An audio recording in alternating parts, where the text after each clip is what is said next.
Pak Eri terlebih dahulu. Kalau tadi sebelum jeda saya menanyakan ini kan ada mandat Pak untuk bisa menyerap minyak dari dalam negeri ya Pak, dari K3S. Anda sendiri melihatnya Pak, ini sebetulnya kendalanya ada di mana Pak? Karena kalau kita lihat BUMN ini lebih memilih untuk impor. Kalau tadi Pak Sugeng juga sempat menyampaikan memang permintaan kita kan terus meningkat ya Pak ya. Sementara produksi dalam negeri terus berkurang. Tanggapan Anda Pak terkait dengan ini Pak Eri, silakan. Jadi memang ini menjadi fenomena yang telah lama semenjak Orde Baru ya. Kilang Balongan itu terakhir dioperasikan. Sampai saat ini belum ada kilang baru. Produksi juga demikian. Downstream, upstream, sama midstream. Upstream inilah yang kemudian kita keluar dari OPEC. Karena kita sudah menjadi net oil importer. Karena produksi kita terus turun dari 1,5 juta barrel per hari zaman Orde Baru, reformasi, sekarang tinggal 600.000 barrel per hari. Sementara kapasitas kilang kita harus bertambah. Tapi kilang kita kan juga hanya 800.000 barrel. Tetangga kita Singapura punya kilang 800.000 barrel. Nah sementara konsumsi BBM kita 1,5 juta barrel per hari. Sehingga kita harus impor crude dan impor BBM. Nah kilang kita yang terakhir yang Balongan, itu yang paling muda, Cilacap yang udah tua, Dumai, Balikpapan tambah tua lagi, itu udah nggak bisa mendukung ketahanan energi nasional. Dan Pertamina ini 60% produksi daripada crude adalah di lapangan minyak Pertamina, PHE, WMO, Mahakam, ya. Jadi ini harus menjadi bagian daripada ketahanan energi nasional. Jadi Pertamina ini mau tidak mau, suka tidak suka, menjadi pilar ketahanan energi nasional yang harus kita dukung, kita selamatkan. Jangan sampai pilar ketahanan energi nasional ini kemudian dirusak, ya, dikorupsi, kemudian distrust dari masyarakat, distrust dari dunia internasional. Karena Pertamina ini pasti memerlukan pinjaman luar negeri. Dan di hulu ini adalah fully capital intensive.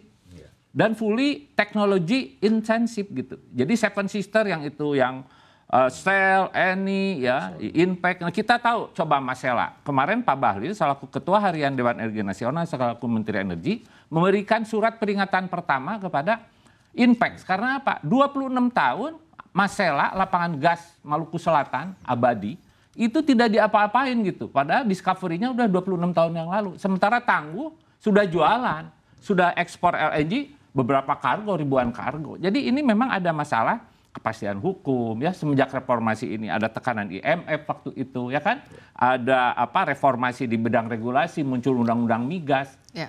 Nah, dengan undang-undang migas kan tidak ada lagi monopoli Pertamina di hulu, di midstream maupun di downstream. Baik, tapi kalau bicara mengenai kualitas atau karakteristik ya Pak ya, ini sebetulnya kalau dari minyak dari K3S sendiri ini seperti apa sih? Apakah sebetulnya memang karakteristiknya beda ini dengan BBM yang jenis impor? Kan di kilang ini ada koktail, ada kilang koktail yang bisa mencampur beberapa ini dengan teknologi tentunya, ya tidak serampangan. Karena teknologi kilang itu hanya Amerika dan Eropa yang bisa. Kita tuh membeli teknologi, nggak bisa Indonesia membangun kilang sendiri. Kan Presiden Jokowi bercita-cita di 2014 membangun kilang yang merupakan kilang yang kompleks, yang bisa ini petrokimia gitu loh, aromatik, kilang aromatik. Itu sangat luar biasa sebetulnya kalau terwujud. Tapi kembali bahwasanya jika produksi crude kita hanya 600.000 barrel, begitu kami di DEN berdiskusi dengan Pertamina, bahwasanya jika RDMP ini berhasil meningkatkan kapasitas kilang tambahan aja 200.000 barrel, 300.000 barrel, otomatis impor crude-nya naik juga, nambah berapa? 30% begitu kita tanyakan. Karena apa? Kemampuan produksi hulu migas kita baru 600.000 barrel. Cita-cita 1 juta barrel belum tercapai. Karena apa? Kapital intensif, regulasi, ya kan, di sektor hulu, ya ada lingkungan hidup, ya kan, ada hutan lindung, ada masyarakat adat, ya kan. Nah itulah yang menjadi PR kita bersama sebetulnya. Baik, Pak Sugeng. Menurut pandangan Anda sendiri ya Pak, ya tadi disampaikan oleh Pak Eri juga. Apa tanggapan Anda Pak terkait dengan impor BBM yang saat ini kita memang masih impor Pak. Lalu terkait dengan kasus ini Pak, langkah-langkah konkret apa yang akan dilakukan oleh DPR sebagai juga upaya mungkin agar masalah-masalah seperti ini ke depannya tidak terjadi lagi. Tadi kalau Pak Eri sempat menyinggung bahwa ini kan bicara mengenai kepercayaan ya, kepercayaan dari masyarakat, kepercayaan dari dunia internasional juga. Ini nanti akan panjang sekali nih Pak masalahnya, berkaitan juga dengan investor asing nanti bagaimana melihat Indonesia begitu. Bagaimana Pak? Iya, jadi tadi sudah disampaikan Pak Eri. kepastian hukum dan kepastian usaha di bidang hulu juga harus kita benahi. Apa itu? Salah satunya adalah Undang-Undang Migas ini yang sedang akan kita segera tuntaskan. Sebetulnya ada undang-undang energi baru, energi terbarukan juga yang tinggal menyelesaikan. Yakni kenapa? Kalau kita lihat bagaimana cita-cita Pak Prabowo, program besarnya adalah swasembada energi dan swasembada pangan.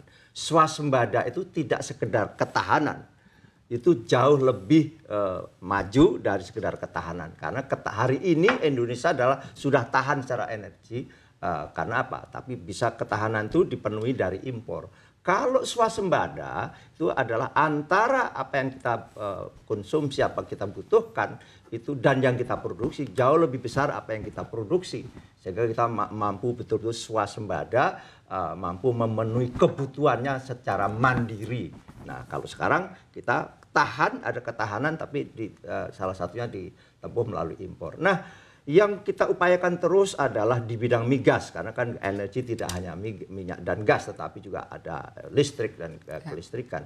Di bidang migas adalah terus-menerus kita, hari kemarin misalnya Komisi 12 rapat dengan SKK Migas dan 10 K3S terbesar. Dari Exxon, ada BP, ada PetroChina dan sebagainya, ConocoPhillips dan sebagainya, 10 besar yang eksplorator atau operator migas di Indonesia. Kita betul-betul mengurai berbagai persoalan sekaligus, karena ini dalam bulan April nanti sudah akan ada asumsi makro di APBN kita. Salah satu asumsi makro adalah lifting minyak. Lifting minyak kita akan berapa? Di APBN tahun 2025 adalah 605.000 barrel per hari. Tapi kemarin kita exercise, kemungkinan hanya bisa tercapai 580. Itulah yang terjadi. Dengan berbagai persoalan tadi disampaikan Pak Eri, baik yang menyangkut regulasi maupun persoalan-persoalan lain. Ada juga persoalan yang secara geologis. Kita ada 120 cekungan yang sudah dieksplorasi dan eksploitasi adalah kurang lebih 60 cekungan, masih ada 60 cekungan yang lain. Eksplorasi sangat teknologi intensif dan juga capital intensif, mahal dan juga dengan risiko yang besar. Maka dari itu ya sekali lagi kalau kita mau meningkatkan di hulu migas adalah eksplorasi dan eksplorasi, karena kita semua hampir sumur-sumur kita udah kategori tua. Maka ada juga dengan teknologi, ada enhanced oil recovery, ada improved oil recovery, dan juga bahkan sekarang ada namanya unconventional drilling. Karena Amerika misalnya dengan shale gas dan oil gas. Itulah yang harus terus kita lakukan.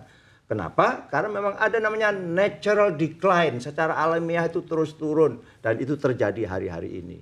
Kenapa? Baik. Karena kita udah sumur-sumur tua. Jadi di tingkat hulu akan kita benahi persoalan-persoalan regulasi yang intinya adalah memberikan insentif bagi para pelaku di sektor hulu untuk meningkatkan produksi crude kita maupun gas kita. Baik. Ya.